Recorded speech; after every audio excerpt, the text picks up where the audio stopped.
Good morning and welcome to the Core Connection. I'm Mira Rubin here with you on Enlightened World Network.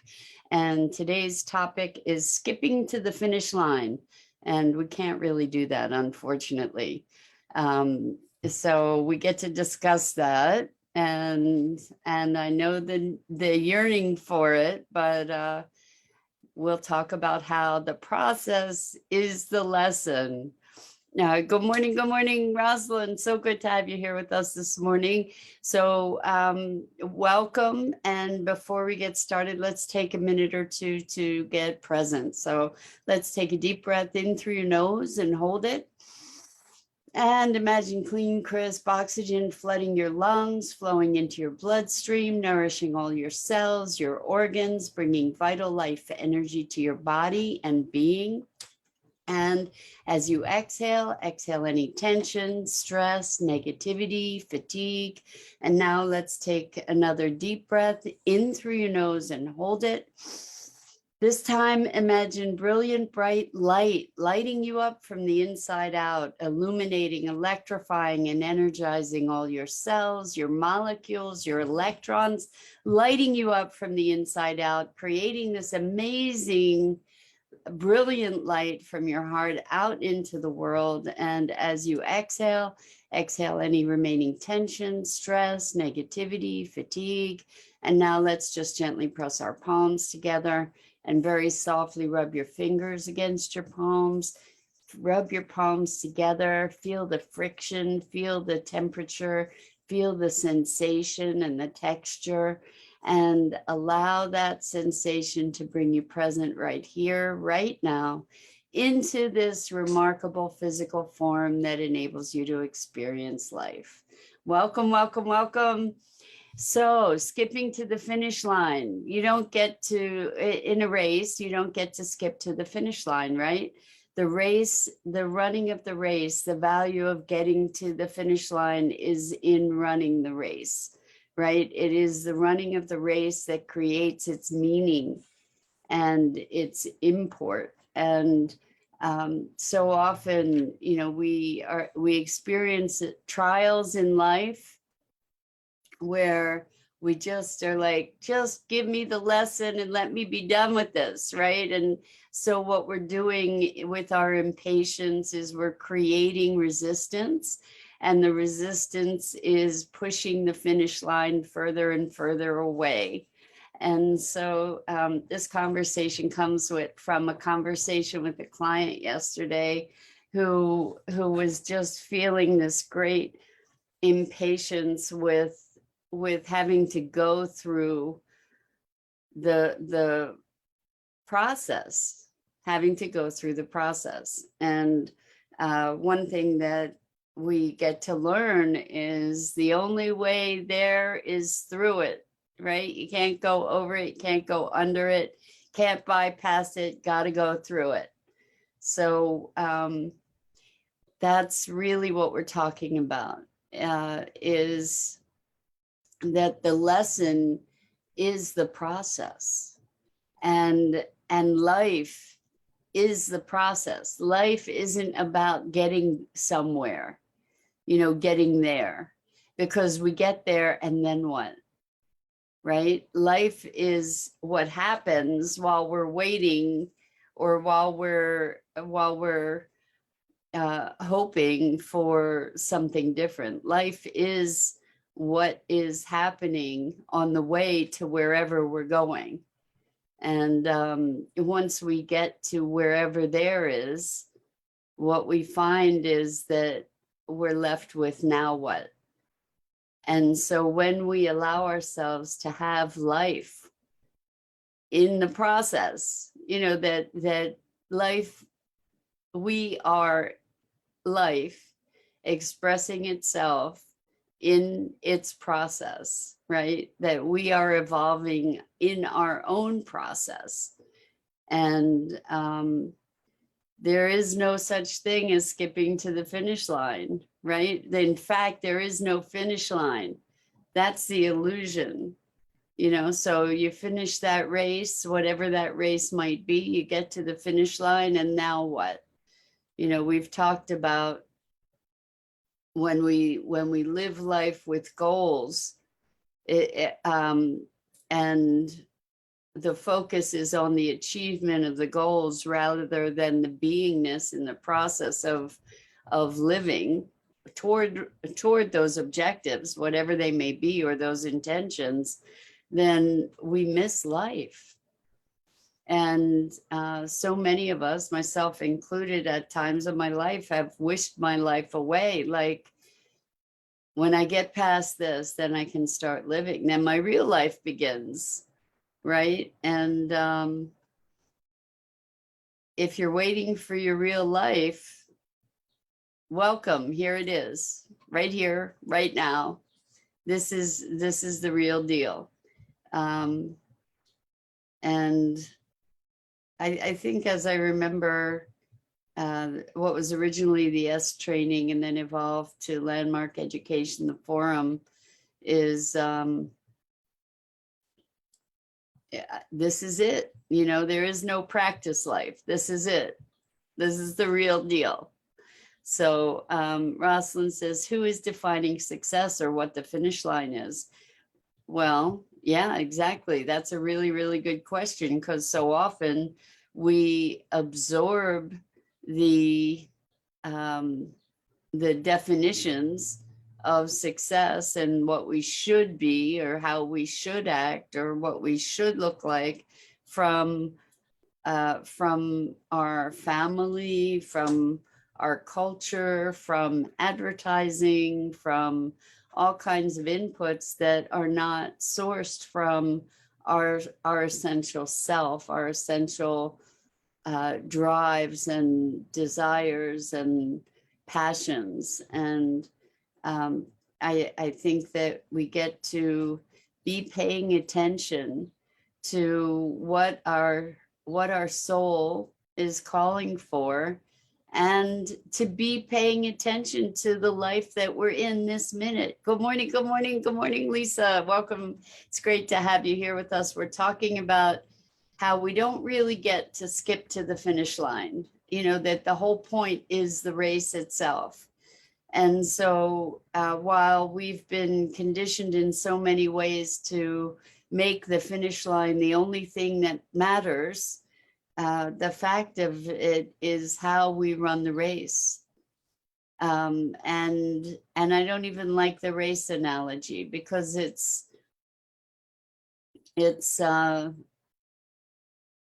not about winning.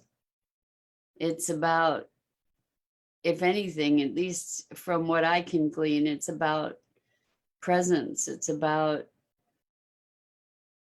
awakening. And the notion of winning is often, it doesn't exist without the polarity of losing. And as we engage with life as an unfoldment, as a movement, as an ongoing expression, as a dance, then it has all different tones to it. It has all different forms of movement within it. There may be staccato movement, there may be fluid movement, there may be stops and starts. And I think the metaphor of a dance is a more apt metaphor than the metaphor of a race. And when we think of it, it's so funny. We talk about the human race, and I think that, unfortunately, that's a pretty good representation of the way that most of us live. Like we're running a race to get somewhere, and there is nowhere to go. There is nowhere to get. That it is more of a state of being. And when we recognize and value life itself, and the living of life itself, rather than the doing of the outcomes that we can produce in the context or in the process of life. Our experience of life individually and collectively will radically change. So Rosalind says, if a seed is growing, is the finish line when the leaves push through the soil, or when the fruit is harvested, surviving drought, giving birth to new trees? Was there a beginning or end? I love it, Rosalind. Exactly. Was there a beginning or end? No. No, it's life expressing itself. Who are we? We are life expressing itself through us. You know, we are an expression of life. And you know, whatever achievements humans achieve, for the most part, they're immaterial. They don't, and I don't mean that they don't manifest materially, although that's, you know, up for grabs. But if you look at the existence of human beings on the planet, we're a speck in the timeline of the universe, right? We're not even a speck. And good morning, Kimberly. Welcome. So good to have you here with us. We're talking about how we don't get to skip to the finish line. So the process is the lesson, right? Like, how do we get this wisdom? How do we get the lessons of our lives? We get the lessons of our lives by going through the process that hones us, that refines us, that challenges us, that reshapes us. And that is the life. That is life. That is the lesson epitomized. And it's as we are transformed by that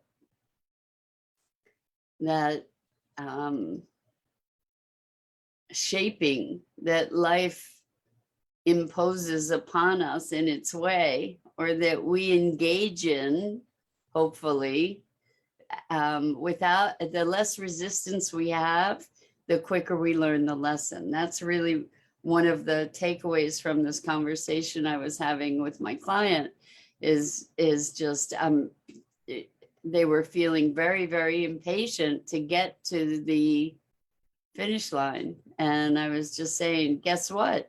The more you resist, the longer it's going to take to get to the finish line, and the more painful it's going to be. We were talking about how suffering is optional. And I know I've shared this with you before, but when I had occasion to volunteer at an event with the Dalai Lama for a week, my biggest takeaway was all suffering is the result of false conceptualization, meaning that it's our stinking thinking that makes us suffer. We could experience pain and not suffer, you know. So it's our thinking about things, wanting things to be different, wanting things to be other than they are. That is the source of our suffering. So Kimberly says, oh man, if I didn't know struggle with myself to let go and do something different. So I'm not sure how to read that exactly, Kimberly, but I'm kind of getting the gist that we struggle to let go, right? And maybe when we notice that we're holding on, if we, so Kimberly says, I struggle with myself. Kimberly, you are not alone. You know, that in fact, we could say that in so many ways, our struggles are with ourselves. Kimberly says, I need to do something different. And Rosalind says, our nature is wanting to grow, have fuller and richer life experiences. I believe that that's true of you, Rosalind, 100%. And I would hope that it's true of all people. But I I know that some people are just trying to keep the status quo because of fear or whatever, you know, to do something else. So, Kimberly, to back to I struggle with myself and I need to do something different. I think, you know, when we get directions to go somewhere, we can only get directions if we know where we are. And so if we're doing something that we want to change,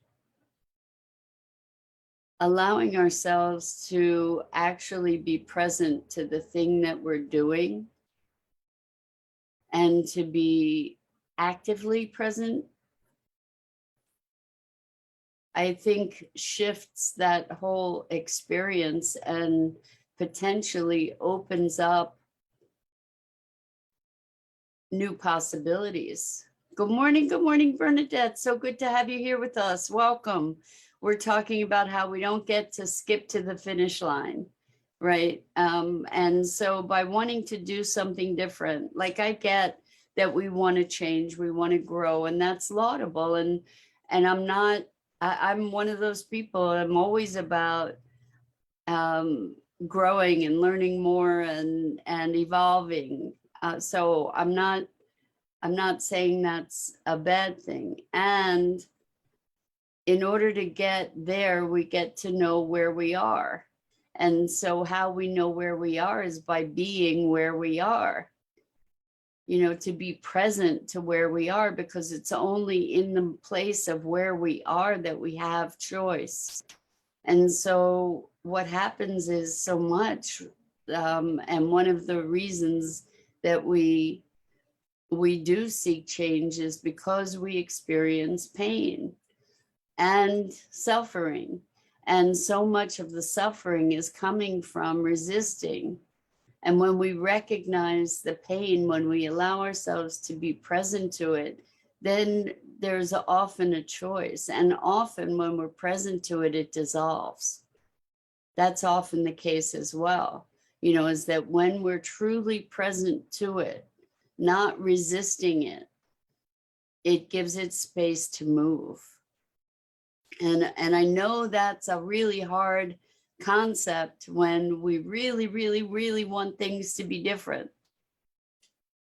you know, and I've seen it over and over again where people in session work that I do with people, I've done over 1,000 sessions with people, to really see that as we allow ourselves to experience our experience, new openings arise. I did a session with someone yesterday, and it was such a perfect exemplification of this, where they were saying that they felt like it was constantly raining and it would never stop. And it was just this constant gray veneer on everything all the time. And as they allowed themselves to be present to the sadness and the grief and the hopelessness, what occurred just naturally without any prompting is that they said, well, you know, maybe it's not, the rain helps things to grow. And then from that space, it was like, you know, there's some patches of sunshine sometimes. And oh, wow, you know, it's not nearly as gray. And this evolution just happened by them being present, really allowing themselves to experience their experience. And it moved. And it moved. The resistance to experiencing the experience made for much deeper, greater misery. The fear of experiencing the experience made for much deeper, greater misery. It entrenched it. It compounded it. And that is part of, like, that is what the learning is. And it takes however long it takes to let go of the resistance, to be present to the experience, then change is a natural part of learning. Change is a very natural part of our being. And yet we are so frightened that we'll lose ourselves, even if our identity that we are holding on to is one that we dislike. You know, it's like, at least I know that I'm worthless. At least I know myself, because I know I'm worthless. And what would happen if I'm no longer worthless? Who would I be? And I know this might sound crazy, but I see people confronting that very question over and over and over again. It's crazy what we do to ourselves. So Rosalind says to Kimberly, shedding old mold, trust. So you're saying the old mold. Trust, you're active in the process of something different already because it's in your awareness. Well said, Rosalind. Beautiful. And that's true. You're conceiving of something different. So that means that that energy is coming into your field, the energy of that possibility. And Kimberly says, wow, I am leading into change. Yes, beautiful. And so part of leaning into change is letting go of the grip, like the nails and you know, wrenching grip that we are holding on to the way things are, and that we're also holding on to the way we want things to be different. So Lisa says, I was having the same dream over and over. I was being chased and hunted. It wasn't till I said I surrender, then it stopped. Wow, Lisa, amazing, amazing, amazing. That's brilliant. I had a dream that was so powerful where I was being chased, brutalized, and it wasn't until I turned around and rose up and said no, and that was the end of it. And that's what you did too. You said I surrender. And so maybe this part that was chasing you was your awakening. I think that so many of us have that experience where our higher self is chasing us to say, hey, wake up, wake up, wake up. And we run, run, run. And when we finally turn around and surrender, then that's when the lesson is complete, that particular lesson. So Kimberly says, I still need to process all of this. Kimberly, we're all in that process of processing it all, truly. Kimberly says, I'm so sad I've repeated patterns for so long. And so what you can do is you can use that sadness to give you the inspiration to create something new. One of the gifts. So last night I couldn't sleep, and it's interesting how this happens sometimes, where, you know, I just memories come through, and in those memories there's all kinds of possibility and potential for regret and sadness and shame and all of that. And as I was reviewing all of these memories, I did what I talk about doing with all of you, and that is, what must have been going on for that person to be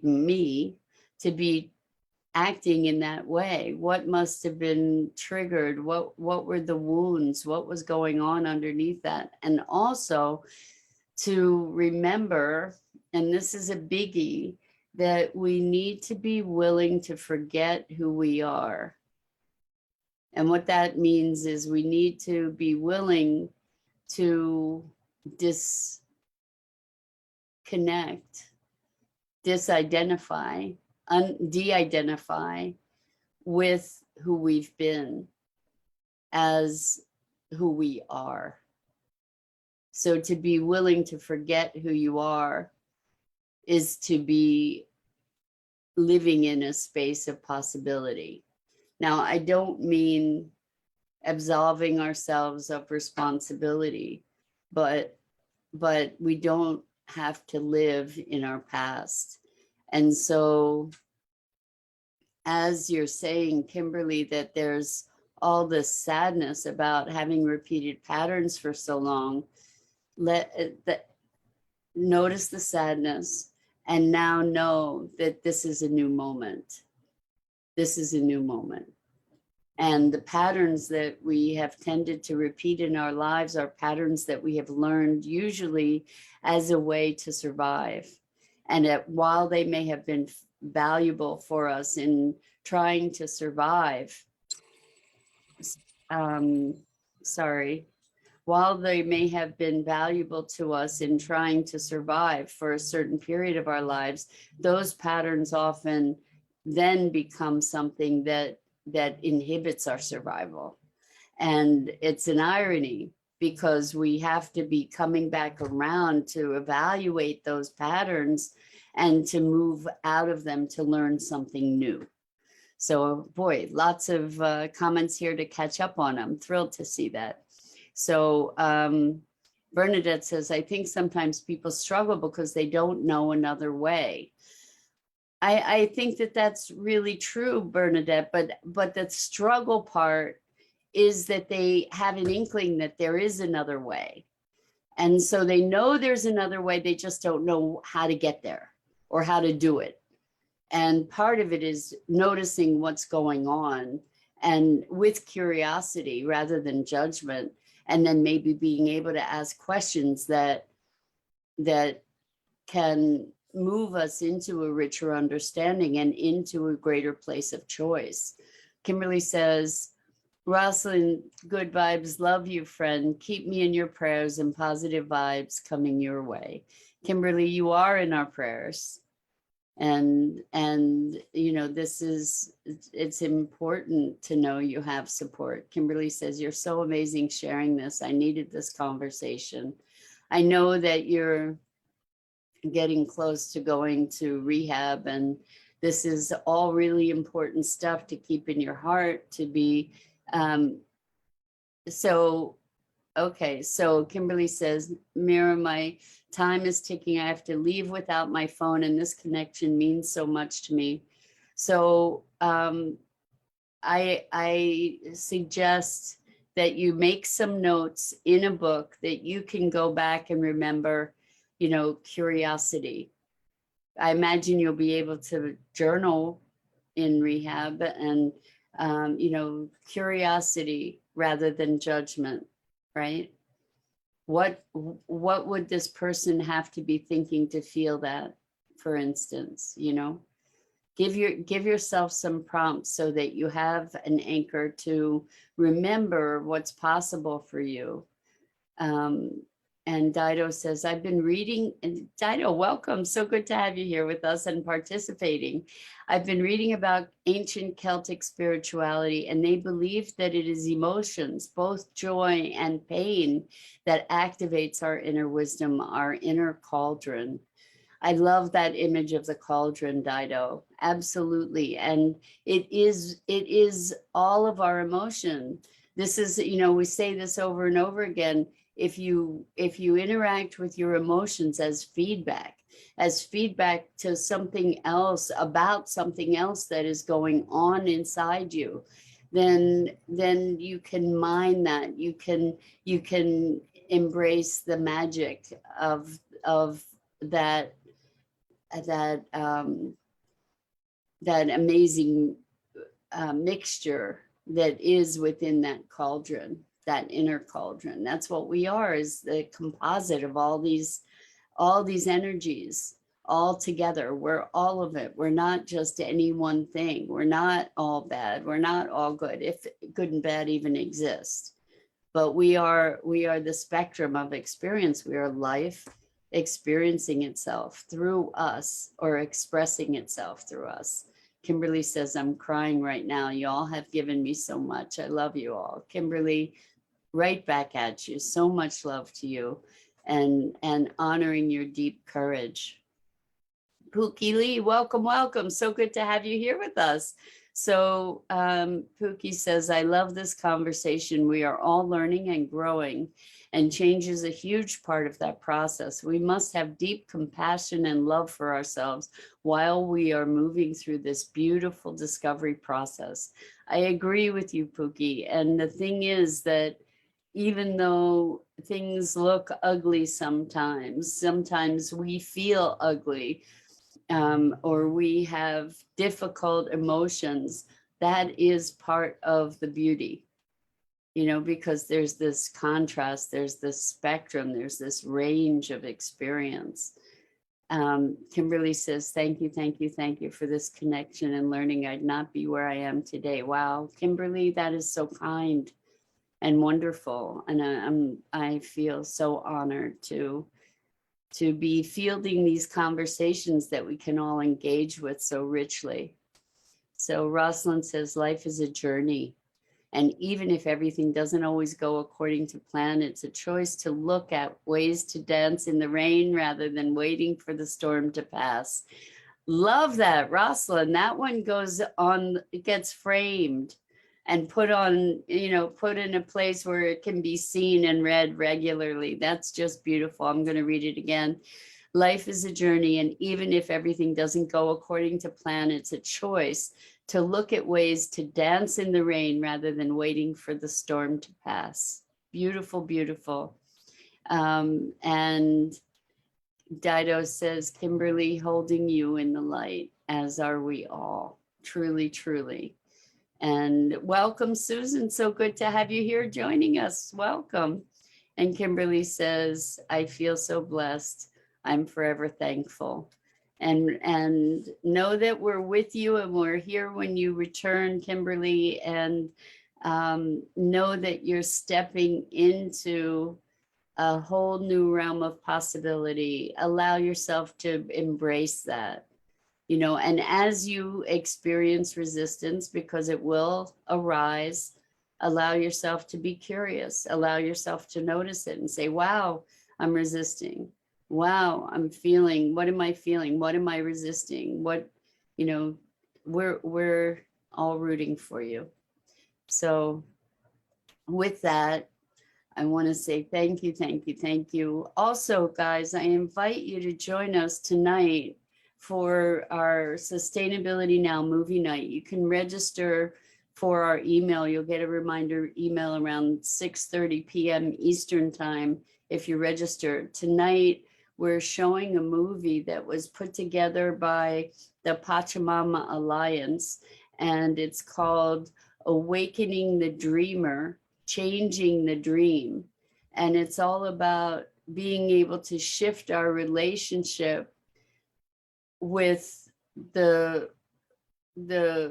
natural world and to shift our way of being in response to nature and to the circumstances of the world that we've created at this point. And it's super, super powerful. So go to sustainabilitynow.global and sign up for the email list.